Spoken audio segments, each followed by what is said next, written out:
Hello, जय हिंद मेरे प्यारे दोस्तों। स्वागत है आपका अपने चैनल टास्क एजुकेशन में। दोस्तों, यूपी ट्रिपल एससी पीईटी का एग्जाम नज़दीक है और यूपी ट्रिपल एससी पीईटी का जो सिलेबस में महत्वपूर्ण टॉपिक है, गुप्त काल से संबंधित महत्वपूर्ण प्रश्न उत्तर आज की इस वीडियो में हम देखने वाले हैं। तो दोस्तों, बिना किसी देरी के चलिए वीडियो शुरू करते हैं। पहला क्वेश्चन है, हर्षचरित्र किसके द्वारा लिखी गई थी? हर्षचरित्र किसके द्वारा लिखी गई थी? आपके सामने ऑप्शन है बाणभट्ट, कालिदास, वाल्मीकि या व्यास। तो किसके द्वारा लिखी गई थी? ऑप्शन नंबर ए इसका सही आंसर हो जाएगा, बाणभट्ट।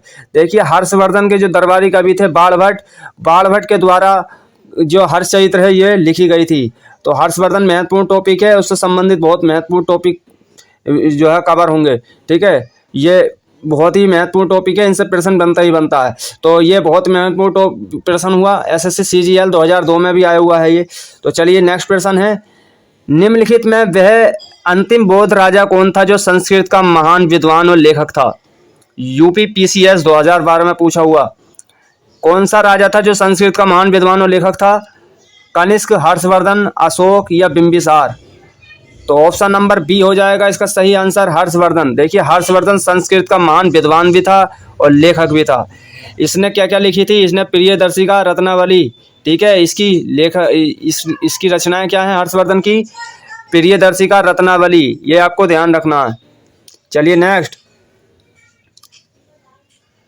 कौन वर्धन वंश की राजधानी थानेश्वर से कन्नौज ले गया? वेरी वेरी इंपॉर्टेंट क्वेश्चन है। राज्यवर्धन फर्स्ट, राज्यवर्धन सेकंड, हर्षवर्धन या आदित्यवर्धन?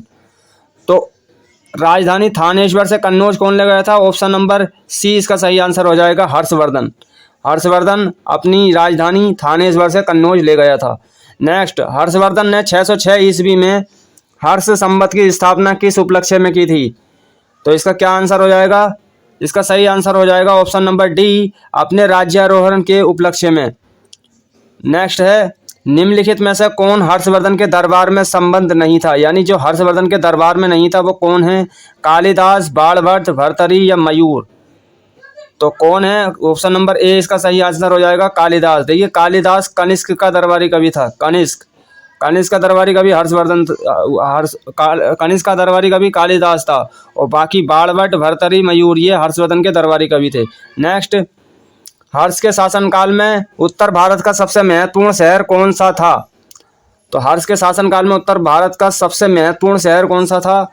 ऑप्शन नंबर बी हो जाएगा इसका, कन्नौज। हर्ष के समय जो कन्नौज था वो सबसे महत्वपूर्ण शहर था उत्तर भारत का।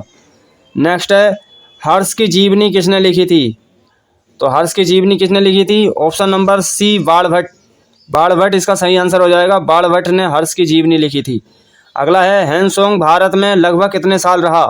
देखिए, ह्वेनसांग भारत आया था तो वो कितने साल रहा था भारत में? लगभग 15 साल। ऑप्शन नंबर डी इसका सही आंसर हो जाएगा। नेक्स्ट है, किस चीनी यात्री को वर्तमान शाक्य मुनि एवं यात्रियों का राजकुमार कहा जाता है?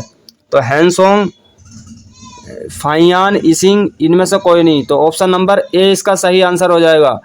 ऑप्शन नंबर ए, ह्वेनसांग, इसको वर्तमान शाक्य मुनि और यात्रियों का राजकुमार भी कहा जाता है। और ऑप्शन नंबर ए इसका सही आंसर है। अगला प्रश्न है, नेक्स्ट अगला प्रश्न है, थानेश्वर में वर्धन वंश या वर्धन वंश को पुष्यभूति वंश भी बोलते हैं, इसकी स्थापना किसने की थी? तो थानेश्वर में वर्धन वंश या पुष्यभूति वंश की स्थापना किसने की थी? ऑप्शन नंबर बी इसका सही आंसर हो जाएगा, पुष्यभूति वर्धन ने। ठीक है, पुष्यभूति वर्धन ने ही पुष्यभूति वंश की स्थापना की थी, जिसको थानेश्वर में वर्धन वंश भी बोला जाता है। नेक्स्ट, हर्षवर्धन अपनी धार्मिक सभा कहाँ किया करता था? वेरी वेरी इंपॉर्टेंट प्रश्न है। हर्षवर्धन था जो राजा, अंतिम हिंदू सम्राट भी बोलते हैं उसको, अपनी धार्मिक सभा कहाँ किया करता था? वो प्रयागराज में किया करता था। ऑप्शन नंबर सी इसका सही आंसर हो जाएगा, प्रयागराज। ओके दोस्तों, प्रयागराज। नेक्स्ट, वर्धन वंश की राजधानी थानेश्वर किस प्रदेश में स्थित है? जो वर्धन वंश की राजधानी थानेश्वर है वो किस प्रदेश में स्थित है? थानेश्वर ये बताना है, कौन से राज्य में स्थित है थानेश्वर? तो ऑप्शन नंबर डी, हरियाणा हो जाएगा इसका सही आंसर। हरियाणा में थानेश्वर स्थित है। नेक्स्ट, हैंसोंग के सम्मानार्थ एवं महायान धर्म के प्रचारार्थ हर्षवर्धन ने कहाँ महासभा का आयोजन 643 ईस्वी में करवाया? तो कहाँ करवाया था? ऑप्शन नंबर ए इसका सही आंसर हो जाएगा, कन्नौज। कुंभ मेला को प्रारंभ करने का श्रेय किसे दिया जाता है? यूपीआरओ एआरओ 2014 में पूछा हुआ प्रश्न है। कुंभ मेला का प्रारंभ करने का श्रेय किसे दिया जाता है? ऑप्शन नंबर बी इसका सही आंसर हो जाएगा। तो इसका सही आंसर होगा हर्षवर्धन। नेक्स्ट, हर्षवर्धन की बहन राज्यश्री का विवाह किसके साथ हुआ था? तो किसके साथ हुआ था? ऑप्शन नंबर सी इसका सही आंसर होगा, मोखरी नरेश गिरे वर्मा के साथ हुआ था। अगला है, निम्नलिखित में किसने नालंदा विश्वविद्यालय को 100 ग्रामों की आय दान स्वरूप दिए? किसने नालंदा विश्वविद्यालय को 100 ग्रामों की आय दान स्वरूप दिए? किसने दिए थे? ऑप्शन नंबर डी हर्षवर्धन सही हो जाएगा इसका। अगला है, हर्षवर्धन के अग्रज राज्यवर्धन सेकंड की हत्या किसने की थी? तो किसने की थी राज्यवर्धन सेकंड की हत्या? वो की थी ऑप्शन नंबर ए गौड़ नरेश शशांक ने। शशांक ने राज्यवर्धन की हत्या सेकंड की हत्या कर दी थी।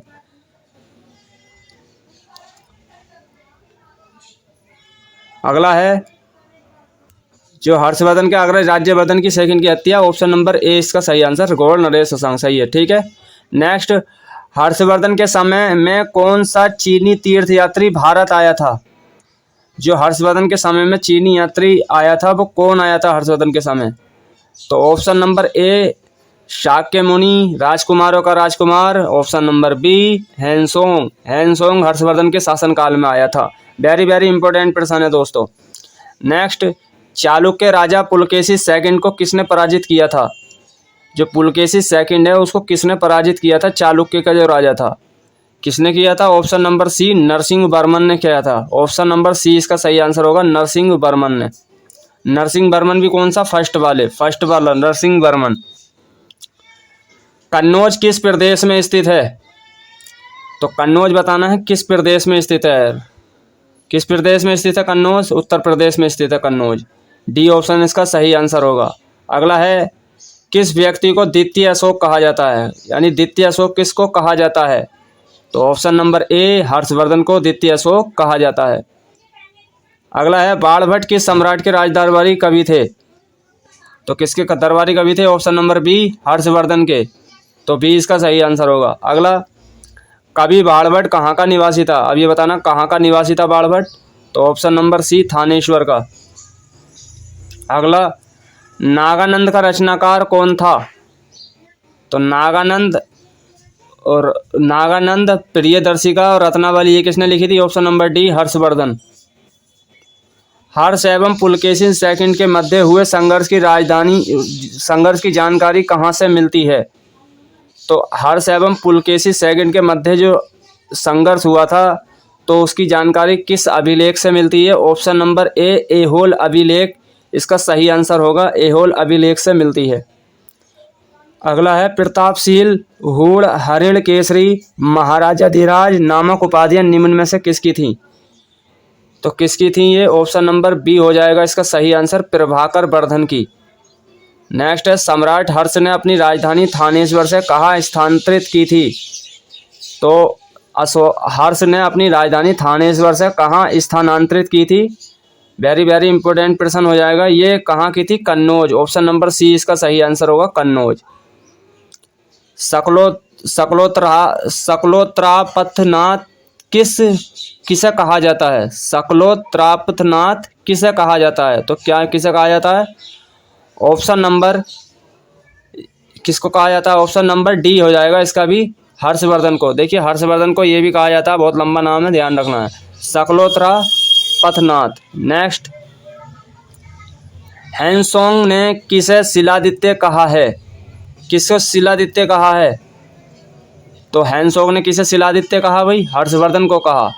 हर्षवर्धन को ही तो शिलादित्य कहा जाता है। तो ऑप्शन नंबर ए है इसका सही आंसर होगा, हर्षवर्धन। गुर्जरों को किस शासक ने पराजित किया? जो गुर्जर हैं उनको किस शासक ने पराजित किया था भाई? तो ऑप्शन नंबर बी इसका सही आंसर होगा, हर्षवर्धन। हर्षवर्धन ने गुर्जरों को ही पराजित किया था। नेक्स्ट है, गुप्त वंश के ह्रास के पश्चात ह्रास होगा। ह्रास के पश्चात उत्तर भारत में बड़े भाग का पुनर्गठन किसने किया? तो किसने किया था, इसका आंसर क्या होगा? सही आंसर होगा option number C, Harshavardhan. Bengal का कौन सा शासक हर्ष का समकालीन था?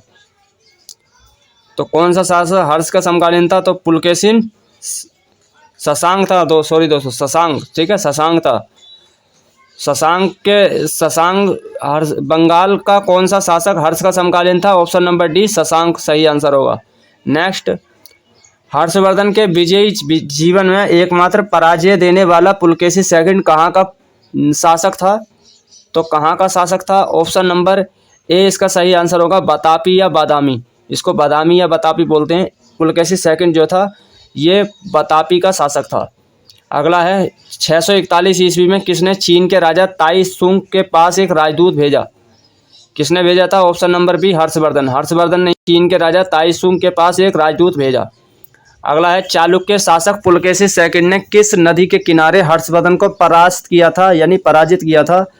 तो पुलकेशी सेकंड ने किसके किनारे जो है पराजित किया था? ऑप्शन नंबर सी, नर्मदा नदी के किनारे, ठीक है। नेक्स्ट, शकलोत्त्रानाथ किसे कहा जाता है? तो किसे कहा जाता है? हर्षवर्धन को। ऑप्शन नंबर डी इसका सही आंसर होगा। दक्षिण भारत के संदर्भ में एरी पत्ती का क्या अर्थ था? एरी पत्ती का क्या अर्थ था? जलाशय की भूमि, चारागाह की भूमि, जंगली भूमि या इनमें से कोई नहीं? तो इसका ऑप्शन नंबर ए इसका सही आंसर होगा। जलाशय की भूमि को एरी पत्ती कहा जाता था। मोखरी शासकों की राजधानी कहाँ थी? मोखरी शासकों की राजधानी बतानी है कहाँ थी, और ये लास्ट प्रश्न है आज का। मोखरी शासकों की राजधानी थी ऑप्शन नंबर बी, कन्नौज। उम्मीद है वीडियो दोस्तों पसंद आई होगी। चैनल को जरूर सब्सक्राइब कर लें और बेल आइकन को प्रेस कर लें, जिससे आने वाली हर वीडियो आपको मिलती रहे। और ये यूपी ट्रिपल एससी पीईटी के लिए वेरी वेरी इंपॉर्टेंट क्वेश्चन थे, क्योंकि ये टॉपिक अलग से दे रखा है, गुप्त वंश।